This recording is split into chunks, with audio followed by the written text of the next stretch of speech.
ముఖ్యమంత్రి గారు మాట్లాడే మాటలు గివ్వా సిగ్గనిపిస్తుంది సార్. మీరు మా ముఖ్యమంత్రి అని ఇలా హానెస్ట్లీ ఏది పడతారు ఒక అధికార ప్రతినిధి, అది కూడా ఇంగ్లీష్ ఛానళ్ళల్లో ఆయన అట్లా మాట్లాడతారు. ఆయన తప్పు పట్టుకోవద్దనంట. మళ్ళీ ఏమనుకోవాలా?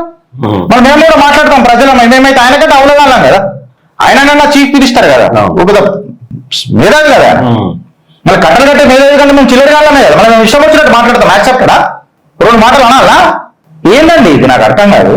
ఒక గౌరవనీయమైన పొజిషన్లో ఉండాలి. అసలు నేను చెప్తున్నా కదా, అందుకే మీనాక్షి నటరాజన్ గారు మిమ్మల్ని పక్క పెట్టి పడేసి రెడీ కార్డ్ రామణ శాఖ అంటే మాటలు ఏంటి? ఏంటో మాటలు.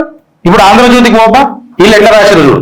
డెత్ ఆర్డర్ అని రాస్తే వీళ్ళు ఆంధ్రజ్యోతులు ఎట్లా రాసిరు చూడు. ఇది అనుమూల బ్యూరో నెట్వర్క్ అని అంట. నేను అందుకనే సగం మీద ఇప్పుడు ఎవరు చక్కగా రాస్తున్నాడండి పేపర్లలో చక్కగా చూడండి.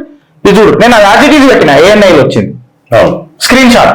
గిరీష్ గారు చెప్పలేదు అది సార్, మీరు పెట్టి చూడరు. రేవంత్ రెడ్డి ఏం మాట్లాడిండో ఇంట్లో చూడరు. ఏమని రాసిండ్రు?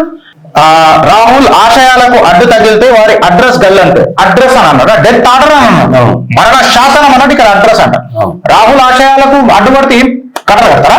కడతాం. బరాబర్ పడతాం ఆశయాలకు. ఎందుకంటే ఆయన ఆశయాలే దేశానికి విరుద్ధంగా ఉన్నాయి.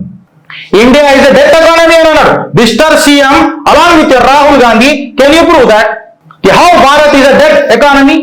చెప్పండి, ఎట్లా మాట్లాడతారండి?